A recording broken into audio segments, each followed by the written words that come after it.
నమస్తే జనాలారా, welcome to people media point news.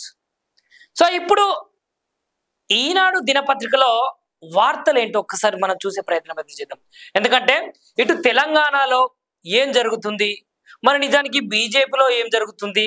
నిన్న అమిత్ షా గారు వచ్చి మీటింగ్ పెట్టిన విషయం మనందరికీ తెలిసిందే. ఆ మీటింగ్ లో ఎలా మాట్లాడారు, దాని తర్వాత రేవంత్ రెడ్డి సర్కార్ చేసేటువంటి పనులు ఏ విధంగా ఉన్నాయి, గురుకుల పాఠశాలలో ఉన్నటువంటి విద్యార్థులకు సరి అయిన వసతులు లభిస్తున్నాయా లేదా, అటు బీఆర్ఎస్ నాయకుడు మహా టీవీ న్యూస్ ఛానల్ మీద చేసినటువంటి వ్యాఖ్యలు, అదేవిధంగా వేరే ఇతర ఛానళ్ల పైన టార్గెట్ చేస్తున్నామని చెప్పిన వ్యాఖ్యలు ఏ విధంగా ఉన్నాయి అనే విషయాలైతే మనమైతే ఒకసారి తప్పకుండా చూసే ప్రయత్నం అయితే చేద్దాము.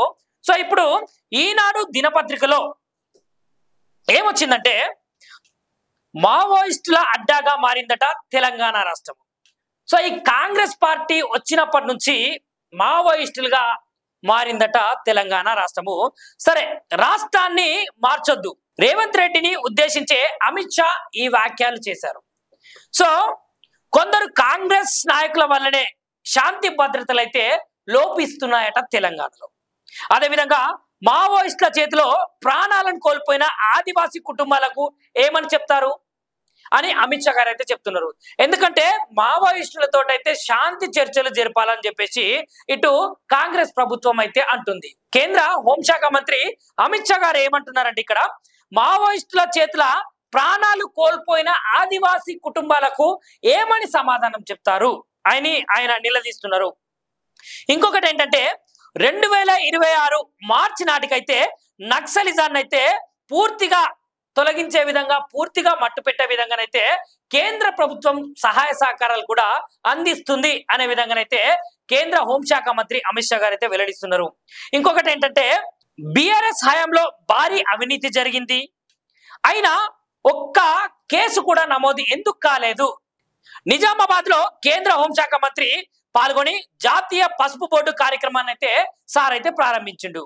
సో ఇప్పుడు ఈ విషయాల్లోకి ఒకసారి మనం వెళ్తే, ఇందూరు నిజామాబాద్ లో పండించినటువంటి పసుపునైతే విదేశాలకు ఎగుమతి చేసే విశ్వవ్యాప్తం చేస్తామని కేంద్ర హోంశాఖ మంత్రి అమిత్ షా గారు అయితే చెప్పారు. సో జాతీయ పసుపు బోర్డు ఏర్పాటు ద్వారా రైతులు 4 దశాబ్దాలుగా కన్నటువంటి కలలను అయితే నిజం చేసింది నరేంద్ర మోదీ గారి యొక్క ప్రభుత్వమే అని అమిత్ షా గారు అయితే తేల్చి చెప్పారు. మావోయిస్టులు అయితే ఆయుధాలను విడిచిపెట్టి జనజీవన స్రవంతిలో కలిసిపోవాలంటూ హితవులు పలికారు. 2026 మార్చి నాటికైతే నక్సలిజాన్ని అయితే తుదమట్టి చేస్తామని పునరుద్ఘాటించారు మన అమిత్ షా గారు. అదేవిధంగా రాష్ట్రాన్ని మావోయిస్టుల అడ్డాగా మారుస్తుందని తెలంగాణ సీఎం రేవంత్ రెడ్డి అని ఉద్దేశపూర్వకంగానే ఈ వ్యాఖ్యలు చెబుతున్నారని మనకైతే ఈ పత్రికలనైతే రావడం అయితే జరిగింది. సో ఇంకొక వార్తను మనం చూసుకుంటే, కాంగ్రెస్ కు సంబంధించిన వార్త 4న అంటే వచ్చే నెల జూలై 4న ఎల్బీ స్టేడియంలో కాంగ్రెస్ మహాసభనైతే నిర్వహించబోతుందట. దేనికోసం అంటే, కాంగ్రెస్ అయితే గ్రామ స్థాయి పార్టీ అధ్యక్షుల సమ్మేళనానికి రానున్నట మల్లికార్జున ఖర్గే. పిసిసి అధ్యక్షుడు మహేష్ కుమార్ గౌడ్ అయితే వెల్లడిస్తున్నాడు. సో అసలు విషయంలోకి వెళ్తే, జై బాపు జై భీమ్ జై సంవిధాన్ కార్యక్రమంలో భాగంగా రాష్ట్రంలో అన్ని గ్రామాలలో కాంగ్రెస్ పార్టీ అధ్యక్షుల సమ్మేళనం అయితే ఈ పేరుతోటైతే జూలై 4న మనకైతే ఎల్బీ స్టేడియంలో ఒక సభనైతే నిర్వహించబోతున్నారు.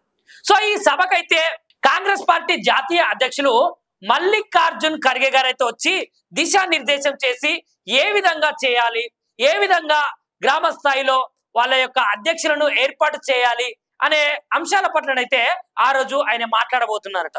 4వ తారీఖు అయితే ఈ సభ ఏ విధంగా జరుగుతుంది, మల్లికార్జున్ ఖర్గే గారు ఏ విధంగా మాట్లాడతారు అనే విషయాలనైతే మనం కూడా ఒక్కసారి అయితే అర్థం చేసుకునే విధంగానైతే చూద్దాము. ఈనాడులో ఇంకొక వార్త మనం చూసుకుంటే, పూరి జగన్నాథుని సన్నిధిలో తొక్కిసలాటనైతే జరిగిందట. 3 అయితే మృతి చెందిరట. మొన్నటికి మొన్ననైతే పూరి జగన్నాథ స్వామి యొక్క రథయాత్ర జరిగింది కదా. ఆ రథయాత్ర తదనంతరం అయితే పూరి జగన్నాథుని యొక్క సన్నిధులను అయితే చాలా మంది భక్తులు అయితే బారులు తీరిలు ఉష్కపోస్తే రాలనంత మంది జనాలు వచ్చేసరికి అక్కడ తొక్కిసలాటన అయితే జరిగిందట. ఈ తొక్కిసలాటన అయితే 3 అయితే మృతి చెందిరట. వెంటనే డీసీబీ సస్పెన్షన్, కలెక్టర్, ఎస్పీల మీదనైతే బదిలీ వేటు అయితే వేసిరట. సో మరి ఇంత జనం ఉన్నప్పుడు అక్కడ ఉన్నటువంటి పోలీస్ వ్యవస్థనే కావచ్చు, కలెక్టర్ సిబ్బందే కావచ్చు, అక్కడ ఉన్నటువంటి ఎస్పీల మీదనైతే వెంటనే బదిలీ వేటు అయితే వేసిరు కదా. మరి అంతమంది జనాలు ఉన్నప్పుడు భద్రతా లోపము జరిగింది కదా. సో ఈ భద్రతా లోపాన్ని సవరించే విధంగా కొంతమందినేమో బదిలీ చేసిరట, ఇంకా కొందరినేమో సస్పెండ్ చేసిరట. సో ఇంకొక విషయం మనం చూసుకుంటే జార్ఖండ్ లో ఉన్నటువంటి తూర్పు సింగ్భూమ్ జిల్లాల వర్షానికి తడిసి ముద్దైపోయారట విద్యార్థులు. చూసిరా, మరి అక్కడ ఉన్నటువంటి స్కూళ్ళు వసతి వ్యవస్థే గాని, లేదంటే అక్కడ ఉన్నటువంటి బడి వ్యవస్థే గాని మంచిగుందో మంచిగా లేదో గాని అక్కడ జార్ఖండ్ లో ఉన్నటువంటి విద్యార్థులు అయితే నానా తిప్పలు పడుతున్నారట వర్షానికి. సో ఇంకొక విషయాన్ని మనం చూసుకుంటే ఉత్తరాదిని ముంచెత్తుతున్నాయట వానలు. సో వర్షాకాలం రానే వచ్చేసింది. ఈ వర్షాకాలంలోనైతే ఉత్తరాదిని అయితే ముంచెత్తుతున్నాయట వానలు. ఉత్తరాఖండ్ లో ఇద్దరు ఈ వానలకైతే మృతి చెందిరట. 24 గంటల పాటైతే చార్ధామ్ యాత్ర ఏదైతే జరుగుతుందో ఆ చార్ధామ్ యాత్రనైతే 24 అవర్స్ అయితే బంద్ చేసిరట. జార్ఖండ్ లా 162 మంది అయితే విద్యార్థులు సురక్షితంగానే ఉన్నారట. సో ఇలా పడిన వర్షానికైతే 162 మంది విద్యార్థులు అయితే సురక్షితంగానే ఉన్నట్టు మనకైతే తెలిసింది. ఇక్కడ తెలంగాణలో పరిస్థితి చూసుకుంటే ఎలా ఉందంటే ఉన్నది లేనట్లుగా, లేనిది ఉన్నట్లుగా చూపిస్తున్నారట ఇక్కడ. సో అసలు విషయాలకు పోతే అర్హులైన రైతులకు ఖాతాల్లో తగ్గిపోయినట విస్తీర్ణాలు. ఎవరైతే రైతులు ఉంటారో ఆ రైతులకు అర్హులు ఉంటారో ఆ అర్హులైన రైతులకైతే ఇక్కడ ఏమైందట అంటే తగ్గిపోయినట విస్తీర్ణ శాతాలు. రికార్డుల్లోకి అక్రమ పట్టాలు ఎలా వచ్చాయి? సో రెవెన్యూ సదస్సులనైతే 1.70 లక్షల దరఖాస్తులు అయితే వచ్చినాయి. ఆ వచ్చిన దరఖాస్తులనైతే అక్కడ చూపించింది ఒకటి, వాళ్ళు చేసేది ఒకటి అనే విధంగానైతే ఉన్నాయట. ఎందుకంటే రికార్డులలో ఉన్న పర్సంటేజ్ ఒకటి, దాని తర్వాత వాళ్ళకు చూపించిన పర్సంటేజ్ ఒకటి అనే విధంగానైతే వివరించినట. సో ఇక్కడనైతే ఒకసారి మనము వార్త చూసుకుంటే ఏమనుందంటే రికార్డుల్లోనైతే 1000 ఎకరాల భూమి అయితే కనిపిస్తుంది. పట్టా పాసు పుస్తకాలు ఉన్నాయి, కానీ క్షేత్రస్థాయిలో భూమి కనిపించలేదట. ఒకవేళ ఉన్నా కొండలు, గుట్టలు, పడావు భూములు అవి ఎవరివో ప్రభుత్వ యంత్రాంగానికి కూడా తెలియదట. సో చూసిర్రా, నిజానికి అక్కడ ఉన్నది ఒకటి, వాళ్ళు సృష్టించింది ఒకటి. సో రికార్డులలో ఉన్న భూమి కూడా ఎలాంటి భూమి అంటే కొండలు ఉన్నాయట, గుట్టలు ఉన్నాయట. పడావు భూములు అంటే వ్యవసాయానికి అనుకూలంగా లేని భూములు ఏవైతే ఉన్నాయో వాటిని పడావు భూములు అంటారు. సో ఇలాంటి భూములు అన్ని ఉన్నాయి. అక్కడ ఉన్నటువంటి అధికారులకు కూడా ఈ భూములు ఎవరివో తెలియనంత అవినీతిగా వ్యవహరిస్తున్నారట ఈ ప్రభుత్వము. సో పట్టాలు కూడా అడ్డదారుల్లో చేస్తున్నారట. ఆ విషయానికి వస్తే రాష్ట్రంలో నిర్వహించిన భూదస్త్రాల ప్రక్షాళన కార్యక్రమాన్ని అయితే అడ్డుగా పెట్టుకొని కొందరు అడ్డదారుల్లో పట్టా పాసు పుస్తకాలను సంప్రదించుతున్నారట. సో మరి పైసలకు కకృతిపడి ఉన్నది లేనట్టు, లేనిది ఉన్నట్టుగా పట్టా పాసు పుస్తకాలను కూడా మార్చేస్తున్నారంట అక్కడ ఉన్నటువంటి అధికారులు. సో ఇక్కడ మనం చూసుకుంటే కొమరం భీం, ఆసిఫాబాద్, రాజన్న సిరిసిల్ల, నల్గొండ, సూర్యాపేట, సిద్దిపేట తదితర జిల్లాలలో భారీ విస్తరణానికైతే పాసు పుస్తకాలు జారీ అయినాయి. కాకపోతే స్థానికంగా దళారులైతే రెవెన్యూ సిబ్బందిని కలిసి అక్రమాలకైతే పాల్పడి అక్రమ పట్టా పాసు పుస్తకాలు అయితే చేసుకుంటున్నారట. సో దీని మీదనైతే రెవెన్యూ డిపార్ట్మెంట్ అయితే ఒక్కసారి తప్పప్పులు ఏమున్నా సవరించుకొని జనాలకు న్యాయం కలిగించే విధంగా, జనాలకు న్యాయం చేసే విధంగా చేకూరాలని అయితే మేమైతే అడగదలుచుకున్నాం.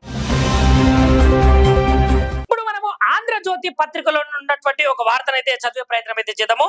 గురుకులాల గోడు, జనవరి నుంచి నిలిచిపోయిన బిల్లులు. సో ఈ గురుకులాల గోడ అంటే అక్కడ ఉన్నటువంటి విద్యార్థులు అనుభవిస్తున్నటువంటి పరిస్థితులు ఎలా ఉన్నాయంటే వాళ్ళకైతే బిల్లులు జనవరి నుంచి ఇప్పటికి అంటే సుమారుగా 6 నెలల నుంచి బిల్లులు అయితే వస్తలేవట.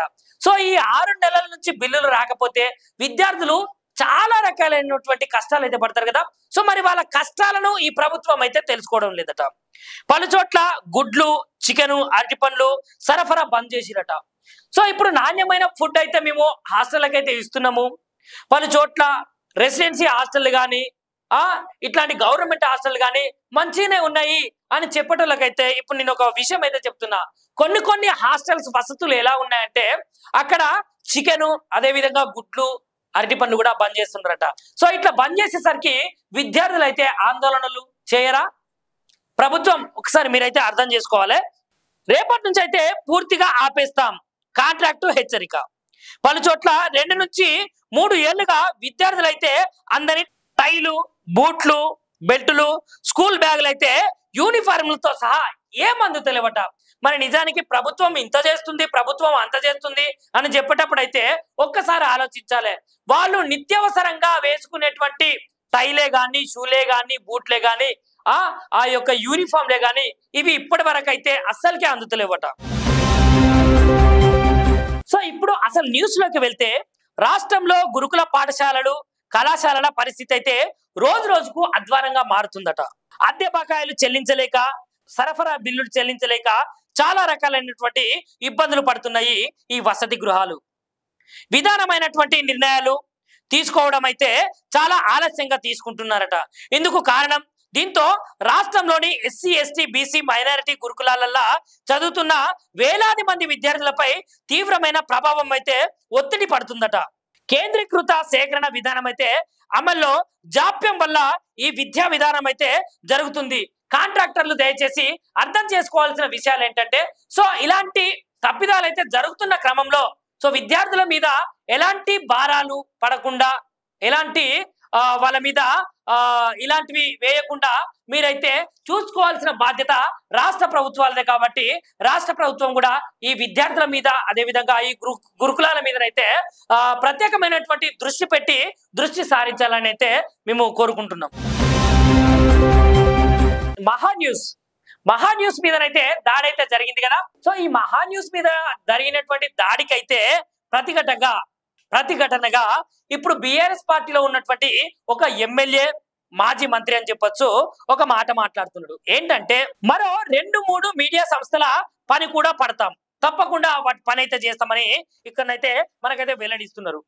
మేము దాడులు చేస్తే వేరేలా ఉంటుంది, మా చేతిలో ఆయుధాలున్నా ఏ పోలీసులు మమ్మల్ని ఆపలేరు. మీడియా ముసుగులో స్లాటర్లు హౌజులు నడుపుతున్నారు. మీరు ఎక్కడ బతుకుతున్నారో, ఎవరి తిండి తింటున్నారో ఒక్కసారి ఆలోచించాలి. బీఆర్ఎస్ ఎమ్మెల్యే జగదీష్ రెడ్డి మాట్లాడుతున్నాడు. సో మరి నిజానికి సారు ధమ్కి ఇస్తున్నాడని చెప్పాలి. ఎందుకంటే ఇంకొక 2-3 ఛానల్స్ మీద దాడి చేస్తాము, ఖచ్చితంగా ఆ దాడికైతే వాళ్ళు సిద్ధంగా ఉండాలి అని చూసిరా, పేపర్ ముఖంగా, మీడియా ముఖంగా ఏ విధంగా మాట్లాడుతుండో.